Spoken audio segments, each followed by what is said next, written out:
नहमदुहु व नुसल्ली अला रसूलिहिल करीम। अज़ीज़ान मोहतरम, मैं Mohammad Aslam Dude, chairman Liberal Party Pakistan, आपसे मुखातिब हूँ और आप देख रहे हैं Liberal Party Pakistan YouTube channel. अज़ीज़ान मोहतरम, आपको पता है कि इस चैनल के तवस्सुत से लिबरल पार्टी पाकिस्तान का मंशूर आपके सामने बयान किया जाता है और मैं इसी मकसद के लिए वक्तन फ़वक्तन आपके सामने अपने ख़यालात का इजहार करता रहता हूँ। अज़ीज़ान मोहतरम, liberal Party Pakistan YouTube channel आपका अपना चैनल है। मैं तवक्को ज़ाहिर करता हूँ और उम्मीद करता हूँ कि आप इस चैनल को सब्सक्राइब करेंगे, लाइक करेंगे, शेयर करेंगे और बेल आइकन को भी दबा देंगे ताकि पार्टी की तरफ से दी जाने वाली मालूमात और गुजारिशात बर वक़्त आपके पास पहुँचें और आप और आपके दोस्त अहबाब और अज़ीज़ व अक़ारब उनसे मुकम्मल तौर पर इस्तिफ़ादा कर सकें। अज़ीज़ान मोहतरम, आप इस हकीकत से भी आगाह हैं कि लिबरल पार्टी पाकिस्तान के बैनर तले, उसके स्टेज और प्लेटफार्म से इन दिनों आपके सामने 8 किस्म के अहम तरीन प्रोग्राम पेश किए जा रहे हैं, जिनमें से 5वां प्रोग्राम मेरी लिखी किताब लिबरल निज़ाम हयात का खुलासा है हकीकी आज़ादी की सूरत में। अज़ीज़ान मोहतरम, मैं इस किताब के आपके सामने 31 एपिसोड पेश कर चुका हूँ। आज इसका 32वां एपिसोड आप हजरात के सामने रख रहा हूँ। अज़ीज़ान मोहतरम, हम लोग आज़ादी की तलाश में सरगर्दा हैं और इस मकसद के लिए हमने 12 मफरूज़े लिए हैं। इन 12 मफरूज़ों में से हमने 3 मफरूज़ों को चेक कर लिया है, जज कर लिया है, उन पर हमने तजर्बात कर लिए हैं, टेस्ट हमने उन पर कर लिया। हमारा पहला मफरूज़ा था कि समाजी ज़िंदगी पर से तमाम किस्म की पाबंदियों को हटा दिया जाए तो इसका नाम आज़ादी है। हमने इस पर तजर्बात किए लेकिन हमें आज़ादी ना मिल सकी। उसके बाद हमने दूसरा तजर्बा लिया, मफरूज़ा लिया कि समाजी ज़िंदगी पर तमाम किस्म की पाबंदियाँ आयद कर दी जाएँ तो इसका नाम आज़ादी है। हमने इस मफरूज़ा को भी जज किया, टेस्ट किया, तजर्बात किए, लेकिन हमें आज़ादी ना मिल सकी। फिर हमने तीसरा मफरूज़ा लिया कि समाजी ज़िंदगी पर ज़्यादा से ज़्यादा पाबंदियाँ आयद कर दी जाएँ तो इसका नाम आज़ादी है। हमने इस पर भी तजर्बात किए लेकिन हमें आज़ादी ना मिल सकी। फिर हमने चौथा मफरूज़ा लिया है अब, तो ये मफरूज़ा है कि समाजी ज़िंदगी में अफराद को ज़्यादा से ज़्यादा हकूक़ देने का नाम आज़ादी है, यानी ज़्यादा से ज़्यादा हकूक़ दिए जाएँ, पाबंदियाँ कम से कम, हकूक़ ज़्यादा से ज़्यादा हों, तो इसका नाम आज़ादी है।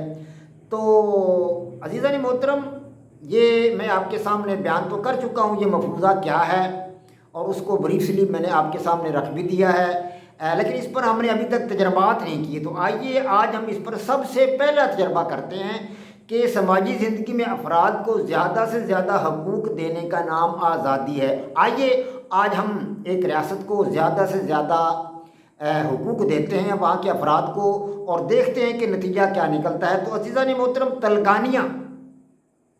तलगानिया बर्र आज़म अफ्रीका की एक रियासत है और वहाँ पहले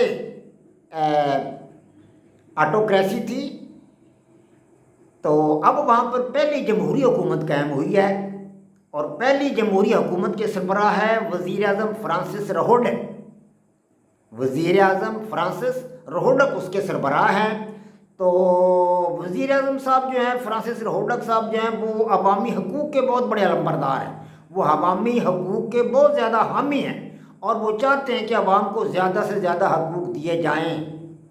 और वज़ीर आज़म बनने के बाद उन्होंने अवाम को बेतहाशा हकूक़ दे दिए, बहुत ज़्यादा हकूक़ दे दिए हैं, हत्ता कि उन्होंने तिजारत को भी मुकम्मल तौर पर आज़ाद कर दिया है। अब रियासत के पास सिर्फ रह गए हैं हकूक़, दिफा के हकूक़ रह गए हैं या वज़ारत ख़ारजा हकूक़ रह गए हैं या इसके अलावा कुछ चंद छोटे मोटे हकूक़ और रह गए हैं। बाकी तमाम के तमाम हकूक़ अवाम को उन्होंने दे दिए हैं। रियासत के पास बहुत कम हकूक़ रह गए हैं। तो वज़ीर आज़म की इन पॉलिसियों से अवाम बड़े खुश हैं, बहुत ज़्यादा खुश है अवाम वज़ीर आज़म फ्रांसिस रहोडक पर।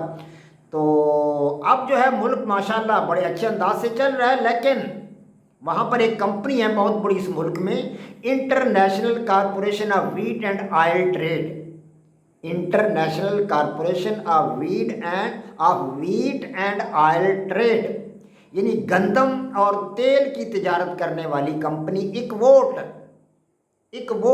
मुखफ़फ़ है international corporation of wheat and oil trade کا یہ ایک مخفف ہے، ایک ووٹ۔ تو یہ اس ملک کی سب سے بڑی کمپنی ہے، تجارتی کمپنی۔ تو جب وزیر اعظم فرانسس روڈک نے تجارت کو آزاد کر دیا تو اس کمپنی کو موقع مل گیا تیل خریدنے کا، زیادہ سے زیادہ تیل کی خریداری کرنے کا، زیادہ سے زیادہ گندم خریدنے کا۔ تو اس کمپنی نے اپنی مطلب جو تھی کارروائی وہ ڈالنا شروع کر دی، زیادہ سے زیادہ گندم خریدنا شروع کر دی اور زیادہ سے زیادہ تیل خریدنا شروع کر دیا۔ اب اطراف کے جو ممالک تھے وہاں تو گندم کی پیداوار کم تھی، وہاں تیل کی پیداوار بھی نہیں تھی، ان لوگوں کو تو ضرورت تھی، تیل کی بھی بڑی اشد ضرورت تھی، ان کو گندم کی بھی بڑی اشد ضرورت تھی، تو وہاں تیل اور گندم کی بڑی کھپت تھی۔ تو اب ایک ووٹ کمپنی جو تھی اس نے اپنے ملک تلنگانہ سے گندم خرید کر وہاں بیچنا شروع کر دی اور تیل بھی وہاں بیچنا شروع کر دیا۔ تو عوام تو خوش تھے ہی، وزیر اعظم فرانسس روڈک کی مطلب جو اچھے کارنامے تھے ان کے، مطلب تجارت کو جنہوں نے آزاد کر دیا تھا، عوام کو جو حقوق دیے تھے، لیکن ایک ووٹ والے جو تھے، یہ تجارتی کمپنی والے یہ اپنا کام دکھا رہے تھے، یہ زیادہ سے زیادہ تیل خرید رہے تھے، زیادہ سے زیادہ گندم خرید رہے تھے۔ اب گندم کا ذخیرہ جو تھا ملک کے اندر کم ہو رہا تھا دھیرے دھیرے، اور تیل کا ذخیرہ بھی ملک کے اندر دھیرے دھیرے کم ہو رہا تھا گریجولی۔ تو آخرکار نوبت یہاں تک پہنچی کہ تیل جو تھا وہ بالکل ہی نایاب ہو گیا، اور ملک کے اندر گاڑیاں جو ہیں وہ کھڑی رہ گئی، پیٹرول پمپ پر تیل ہی دستیاب نہیں تھا، ادھر کھانے کے لیے گندم دستیاب نہیں تھی، ملک میں قحط پڑ گیا گندم کا، کیونکہ ایک ووٹ والے کمپنی والے جو تھے انہوں نے زیادہ سے زیادہ تیل خریدا اور باہر بیچ دیا، اور زیادہ سے زیادہ گندم خریدی اور بیرونی ملکوں کو بیچ کر انہوں نے کروڑوں روپے اربوں روپے منافع کما لیا۔ لیکن ملک کی حالت اگر گم ہوگی، گندم کھانے کو نہیں مل رہی تھی، قحط پڑ گیا، ادھر گاڑیاں بھی کھڑی رہ گئی تیل نہ ملنے کی وجہ سے، عوام بڑے پریشان ہو گئے۔ تو عوام نے جلسے جلوس شروع کر دیے، ہڑتالیں شروع کر دی، وزیر اعظم فرانسس روڈک کے خلاف انہوں نے بلوے شروع کر دیے۔ تو وزیر اعظم فرانسس روڈک نے بتیرہ لوگوں کو سمجھایا، ان کو کہا بھائی میں نے یہ سب کچھ جو کچھ کیا ہے یہ آپ کو حقوق دینے کے لیے کیا ہے، میں نے تو آپ کو حقوق دیے ہیں اور زیادہ سے زیادہ آپ کو حقوق دے دیا۔ اب ایک کمپنی جو ہے وہ خریداری کر کے مطلب جو کر رہی ہے خریداری، وہ بھی ہم نے اس کو حقوق دیے ہیں کہ تجارت کو ہم نے مکمل طور پر آزاد کر دیا ہے، کوئی بھی تجارت کرے کسی بھی ملک سے کرے، ہم کسی کے خلاف نہیں ہیں۔ لیکن عوام نے اس کی ایک نہ سنی، عوام نے اس کے خلاف جلسے جلوس ہڑتالیں شروع کر دیں۔ لیکن فرانسس روڈک جو تھا اس نے تو اپنی کارستانی دکھانی تھی، وہ راتوں رات ایک طیارے میں بیٹھ کر کسی مغربی ملک کی طرف فرار ہو گیا، امریکہ چلا گیا یا برطانیہ چلا گیا یا کسی اور ملک کی طرف وہ فرار ہو گیا، فرار ہونے میں کامیاب ہو گیا۔